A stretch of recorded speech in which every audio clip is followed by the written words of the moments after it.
चिड़िया के दोनों बच्चे सोए हुए थे। पापा चिड़िया अपने काम पर जाने की तैयारी करता है। कुकू की मम्मा, मैं जा रहा हूँ। आज मुझे लकड़ियाँ काटने पहाड़ों की दूसरी तरफ जाना है। आहिस्ता बोलिए। कल भी जब आप चले गए तो कुकू रो रहा था और आपके साथ जाने की जिद कर रहा था। मुझे दूर जाना होता है। अगर लकड़ियाँ इस जंगल से मिलती तो मैं कुकू को साथ ले जाता। पापा चिड़िया अपने बच्चों को प्यार करता है और कुकू के सर पर अपना पंख रखता है। कुकू झट से उठकर बैठ जाता है। गुड़िया भी उठ जाती है। पापा पापा, मैं भी जाऊंगा, मैं भी आपके साथ जाऊंगा। पापा प्लीज मुझे भी अपने साथ ले जाएं। मैंने कहा था ना कि आहिस्ता बोलें। बच्चों, मैं आज शाम जल्दी घर लौट कर आ जाऊंगा और आप सबको साथ लेकर नदी पर जाऊंगा। गुड़िया बड़ी थी, इसलिए गुड़िया अपने पापा की मजबूरी समझ जाती है। वो कुकू से कहती है, कुकू भाई जिद मत करें, पापा को काम पर जाने दें। कुकू रोते हुए बोलता है, ठीक है, लेकिन आप शाम को जल्दी घर आएंगे। हाँ हाँ, मैं जल्दी आ जाऊंगा। फिर पापा चिड़िया अपने काम पर निकल जाते हैं। पापा चिड़िया सीधा कबूतर के पास जाता है। कबूतर अपने घर के बाहर बैठा हुआ था। मैं जब भी घर से निकलने लगता हूँ, बच्चे रोक लेते हैं। हाँ यार, मैं भी किकी को बहुत मुश्किल से घर छोड़ कर आया हूँ। अब चलें? फिर वो दोनों उड़ते हैं। वो दोनों दोस्त उड़ते हुए पहाड़ों की दूसरी तरफ पहुंच जाते हैं। पापा चिड़िया अपना कुल्हाड़ा उठाता है और अपने काम में लग जाता है और कबूतर भी थोड़ी दूर जाकर लकड़ियां काटने लगता है। कुल्हाड़े की टक टक की आवाज जंगल में दूर दूर तक जा रही थी।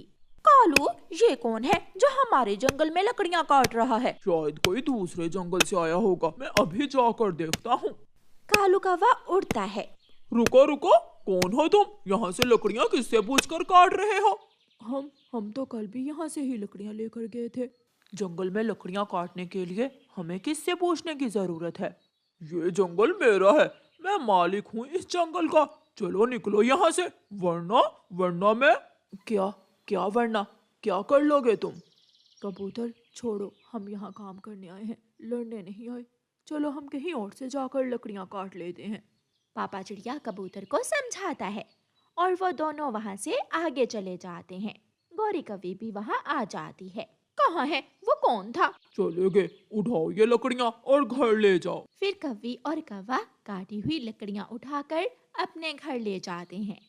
थोड़ी ही दूर कबूतर को एक सूखा हुआ पेड़ मिल जाता है और वो वहाँ रुकते हैं। ये पेड़ ठीक है, इस पेड़ से हम दोनों के लिए लकड़ी मिल जाएगी। अब जल्दी से काम करना होगा, पहले ही उन कौवों की वजह से बहुत समय जाया हुआ है। चलो बच्चों, आज हम आपके पापा को सरप्राइज देंगे। हम भी आपके पापा के पीछे ही जाते हैं। ये सुनकर दोनों बच्चे खुशी से उछलने लगते हैं। मम्मा चिड़िया अपने बच्चों को साथ लेकर घर से निकलती है। रास्ते में जाकर कुकू को प्यास लग जाती है और वो एक पेड़ पर बैठ जाता है। मम्मा, मुझे प्यास लगी है, पानी पीना है मुझे। नदी दूसरी तरफ है, चलो हम पहले नदी से पानी पी लेते हैं। मम्मा चिड़िया अपने दोनों बच्चों को लेकर नदी पर जाती है। बच्चे नदी से ठंडा पानी पीकर खुश हो जाते हैं। मम्मा अब चले, पापा मुझे देखकर बहुत खुश होंगे। मम्मा, क्या पापा गुस्सा तो नहीं होंगे?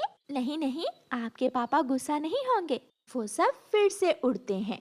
पापा चिड़िया और कबूतर ने लकड़ियों की गठरियाँ बना ली थी। वो उड़ने ही वाले थे कि मम्मा चिड़िया अपने बच्चों को लेकर वहाँ पहुँच जाती है। पापा पापा, मैं आ गया, मेरे सुंदर पापा। बच्चे दौड़कर अपने पापा के गले लग जाते हैं।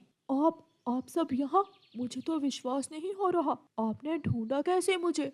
मुझे सब पता होता है कि आप कहाँ कहाँ जाते हैं। कबूतर यार, अब आप जाओ, मैं बच्चों के साथ आता हूँ। ज्यादा शाम ना करना, अंधेरा होने से पहले पहले घर लौट कर आ जाना। ऐसे कहते हुए कबूतर अपनी लकड़ियाँ उठाकर वहाँ से चला जाता है। पापा पापा, मैं लकड़ियाँ काटूं? कुकू कुल्हाड़ा उठाकर लकड़ियाँ काटने लगता है। रुक जाओ बेटा, कुल्हाड़ा लग जाएगा आपके। चलो, मैं आप सबको मीठे फल के पेड़ के पास लेकर जाता हूँ। फिर पापा चिड़िया अपने परिवार को मीठे फल के पेड़ के पास ले जाता है। वहाँ से वो सब मीठे फल जी भर कर खाते हैं। कुकू बेटा, मुझे अच्छी तरह याद है, जब मैं छोटा था तो मैं भी अपने पिताजी के साथ यहाँ आया करता था। ये सुनकर कुकू और गुड़िया हंसने लग जाते हैं। पापा पापा, आप भी छोटे हुआ करते थे? तो और क्या, आपके पापा हमेशा से बड़े ही थे। अब चले, शाम होने वाली है, हमें अंधेरा होने से पहले पहले घर जाना है। जब वो सब वापस आते हैं तो वहाँ उनकी लकड़ियाँ नहीं थी। लकड़ियाँ तो किसी ने उठा ली थी। अरे, लकड़ियों की गठरी कहाँ गई? शायद वही कौवे उठा कर ले गए हैं। चले, हम उन कौवों से जाकर पूछते हैं। पापा चिड़िया अपने बच्चों को साथ लेकर कौवों के पास जाता है। कौवो, ये लकड़ियाँ तुम कहाँ से उठा कर लाए हो? ये तो मैंने काट कर रखी थी। ये अब हमारी हैं। जो माल मुझे जंगल से मिलता है वो मैं किसी को वापस नहीं करता। दूसरों की चीजों पर अपना हक जताने वाला कभी कामयाब नहीं होता। घर से गोरी कौवी भी भागी भागी आती है। वो तो हर समय लड़ने का कोई ना कोई बहाना ही ढूंढती रहती थी। हाथ तो लगा कर दिखाओ मुझे इन लकड़ियों को, मैं पंख ही काट दूंगी तुम्हारे। ना भी ना, हमें अपने पंख नहीं कटवाने। लो, ये लकड़ियाँ तुम अपने पास ही रखो। गुड़िया के पापा, चले, हम कल मिलकर ज्यादा लकड़ियाँ काट लेंगे। डर गई छोटी चिड़िया, डर गई। हाँ, मैं डर गई। तुम्हारे जैसी कौवी के मुंह नहीं लगना चाहती मैं। गंदी कौवी, बुरी कौवी, मेरी मम्मा से लड़ती है, गंदी कौवी। चिड़ियाओं का परिवार वहाँ से चला जाता है। वह सब उड़ते हुए अपने घर जा रहे थे कि रास्ते में उन्हें एक सूखे पेड़ के पास एक बूढ़ी फाख्ता बैठी हुई मिलती है। बच्चों, अगर आपको सूखी लकड़ियों की जरूरत है तो ये सूखी लकड़ियाँ आप ले जाएं। लेकिन माँ जी, इनकी जरूरत आपको भी तो होगी। नहीं बेटा, मेरे पास तो घर में लकड़ियाँ हैं। मैं घर में फारिग नहीं बैठ सकती, इसलिए जंगल में आकर लकड़ियाँ काटती रहती हूँ और हर रोज़ अपनी ज़रूरत से ज़्यादा लकड़ियाँ मैं किसी न किसी को दे देती हूँ। शुक्रिया माँ जी। फिर पापा चिड़िया वो लकड़ियाँ उठाता है और वो सब वहाँ से उड़ते हैं। कालू जी, वो लकड़ियों की गठरी उठाकर घर में रख लो। ऐसा ना हो कि चोरों को पड़ जाए मोर और कोई हमारी लकड़ियाँ ही उठा कर ले जाए। मैं अभी उठा कर रख लेता हूँ। कालू कौवा लकड़ियों की गठरी उठाकर घर के अंदर ले आता है। कौवा जैसे ही लकड़ियों की गठरी नीचे फेंकता है, लकड़ियों से एक सांप निकल आता है। कभी यहाँ तो कभी वहाँ, मुझे कोई आराम नहीं करने देता। सांप, कालू जी सांप! गोरी चिल्लाती है, लेकिन वो सांप आगे बढ़कर गोरी को काट लेता है। गोरी वहीं गिर जाती है और कौवा खिड़की के रास्ते घर से बाहर निकलकर अपनी जान बचाता है। इसे कहते हैं प्रकृति का न्याय।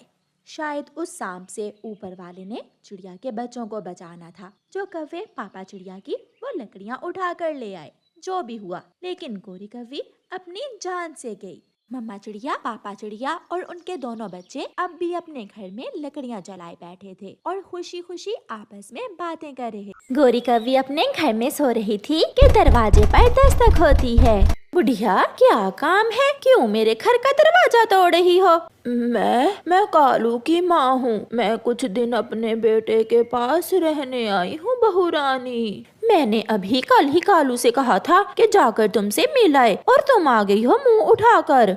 कालू की माँ घर में चली जाती है। गोरी कौवी उसे घूर घूर कर देखे जा रही थी। बहू, मैं एक दिन में 2 ही दाने खाती हूँ, तुम चिंता ना करो, मैं ज्यादा भोजन नहीं खाऊंगी। ज्यादा भोजन मिलेगा भी नहीं। जितना मेहनती आपका बेटा है आपको अच्छे से मालूम है। आज तो गोरी ये मीठा फल देखकर खुश हो जाएगी। कालू कौवा मीठा फल लेकर घर जाता है। माँ, आप कब आई हैं? अच्छा ही किया जो आप आ गई। मैं भी आपसे बहुत उदास था। मैं थोड़ी ही देर पहले आई हूँ बेटा। ये मीठा फल तुम मेरे लिए लाए हो ना? मैं लाया तो तुम्हारे लिए ही था, मगर अब माँ आ गई है, माँ खा लेगी, तुम वो चनों के दाने खा लो। फिर कालू वो मीठा फल अपनी माँ को दे देता है और गोरी बहुत गुस्से से उसे देख रही थी। मेरा पोता कहाँ है? वो अभी तक घर नहीं आया। जग्गू भी बाहर से खेलकर घर आ जाता है। दादो, मेरी दादो आई हैं। चलो अब पीछे हट जाओ, इसे खांसी आ रही है। ऐसा ना हो कि तुम भी बीमार हो जाओ। गोरी, शर्म करो, दादी हैं ये मेरे बेटे की। तो क्या हम सब बीमार हो जाएं इस बुढ़िया की वजह से? 3 घोंसले हैं और अब तुम्हारी माँ कहाँ सोएगी? अगर इतना ही प्यार है माँ से तो माँ के लिए घोंसला भी बना कर रखना था। मेरी चिंता ना करें बेटी, मैं फर्श पर ही सो जाऊंगी। नहीं माँ, आप घोंसले में सो जाएं और मैं चिड़िया के घर चला जाता हूँ। फिर कालू कौवा चिड़िया के घर चला जाता है। गौरी की सास का ध्यान दूसरी तरफ था। वो जग्गू से बातें कर रही थी। कल मैं अपने पोते को जंगल की सैर करवाने लेकर जाऊंगी। पीछे से गौरी कौवी एक घोंसले में पानी का गिलास डालकर उसे गीला कर देती है। रात हो जाती है। बहू रानी, ये घोंसला तो बहुत गीला है, तो मैं क्या करूं? आ जाओ मेरे साथ सो जाओ। मगर कालू की माँ गीले घोंसले में ही सो जाती है। सुबह हो जाती है। कालू, ये ले, ये खिचड़ी माँ जी के लिए ले जाए। शुक्रिया चिड़िया बहन, माँ को खिचड़ी बहुत पसंद है। माँ, मैं आपके लिए खिचड़ी लाया हूँ। मेरे बेटे को मालूम है कि मुझे खिचड़ी पसंद है, इसलिए मेरा बेटा मेरे लिए खिचड़ी लाया है। अब माँ की ही सेवा करते रहोगे? जाओ, मेरे लिए भी कोई सूखा दाना ले आओ। जग्गू कहाँ है? मैंने कल भी उसे कहा था कि मेरे साथ दाना लेने जाए। अभी छोटा है मेरा बेटा, वो अपने दोस्तों के साथ खेलने गया हुआ है। फिर कालू गुस्से में घर से निकलता है। लाओ बुढ़िया, ये खिचड़ी तुम मुझे दो और तुम ये चने खा लो। इस उम्र में खिचड़ी खाकर तुम क्या करोगी? मगर मेरा बेटा। गौरी वो खिचड़ी कालू की माँ के आगे से उठा लेती है और खुद खा लेती है। खेलता खेलता जग्गू कौवा बड़े पेड़ के पास चला जाता है। वो बैठा मिट्टी के साथ खेल रहा था कि पीछे से खतरनाक नाग आ जाता है। ताजा कौवा मिलेगा खाने को, मैं इसे पकड़कर अपनी गुफा में ले जाता हूँ। वो नाग आहिस्ता आहिस्ता जग्गू की तरफ बढ़ता है और उसे पकड़ लेता है।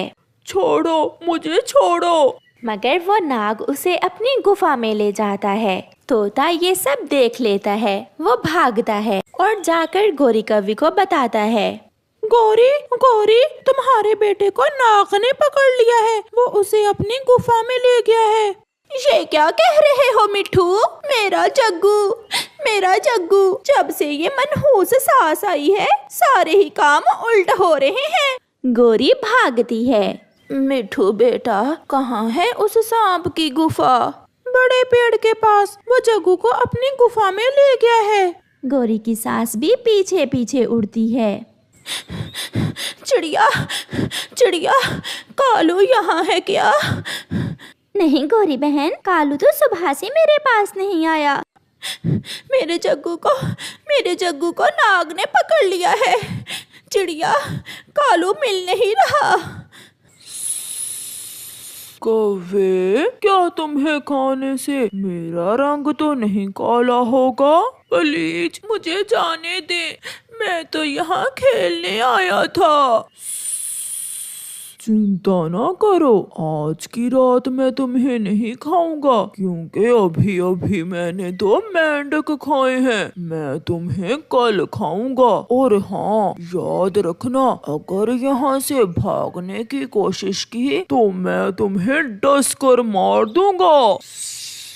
कालू, तुम यहाँ बैठे हो और हमारे जग्गू को नाग ने पकड़ लिया है। कब? कहाँ है जग्गू? बड़े पेड़ के पास गुफा में ले गया है वो सांप हमारे जग्गू को। फिर गौरी और कालू वहाँ से उड़ते हैं। गौरी, वहाँ उस गुफा में लेकर गया है वो नाग तुम्हारे बेटे को।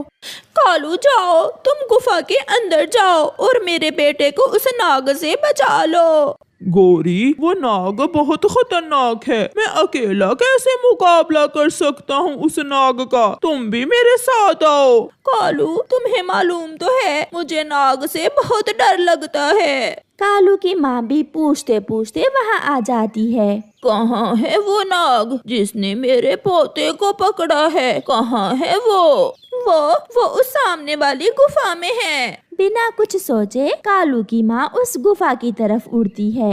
वो गुफा में चली जाती है। बूढ़ी कौवी, मरने आई हो क्या तुम यहाँ? दादो मुझे बचा लो। तो इसका मतलब दादी और पोता दो दो भोजन मिलेंगे मुझे आज। तुम मुझे तो मार सकते हो, मगर मैं अपने पोते को तुम्हें हाथ नहीं लगाने दूंगी। सांप आगे बढ़ता है। जग्गू बेटा मेरे पीछे आ जाओ। जग्गू की दादी भी अपने पंजों से नाग पर हमला करती है। दोनों में खूब लड़ाई शुरू हो जाती है। जग्गू बेटा आप यहाँ से भाग जाओ, आप बाहर चले जाओ। मगर दादो मैं आपको छोड़कर नहीं जा सकता। जाओ मेरे जग्गू, तुम जाओ यहाँ से। फिर जग्गू गुफा से बाहर चला जाता है। गौरी अपने बेटे को सुरक्षित देखकर उसे गले से लगा लेती है।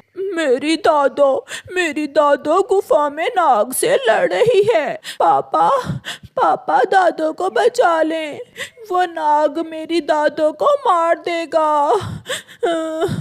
इतने में लहूलुहान जग्गू की दादो गुफा से बाहर आती है और आकर उनके पास गिर जाती है। जग्गू बेटा आप ठीक तो हो? मैं ठीक हूँ दादो। माँ आपको तो नाग ने डस लिया है, मैं अभी आपको बुलबुल के पास लेकर जाता हूँ। नहीं बेटा अब मेरे पास समय नहीं है। माँ आपने मेरे बेटे की जान बचाई, मैंने आपसे बहुत लड़ाई की और आपने फिर भी मेरे बेटे की जान बचाई है। बहू आप जितने भी बड़े हो जाओ हमारे लिए आप बच्चे ही हो, और माँ बाप कभी अपने बच्चों की बातों का बुरा नहीं मनाते। कालू की माँ मर जाती है। जग्गू बच गया था। गौरी और कालू जग्गू को लेकर घर वापस चले जाते हैं। कालू मैं बहुत बुरी हूँ, मैं खुद को कभी माफ नहीं कर पाऊंगी। गौरी जब समय गुजर जाए तो पछताने का कोई फायदा नहीं होता। अब मेरी माँ कभी लौट कर आने वाली नहीं है। प्यारे दोस्तों, इस कहानी से हमें सीख मिलती है कि हमेशा बड़ों की इज्जत करें, क्योंकि वो हमें सुरक्षित रखने के लिए अपनी जान तक दे देते हैं। आपका धन्यवाद।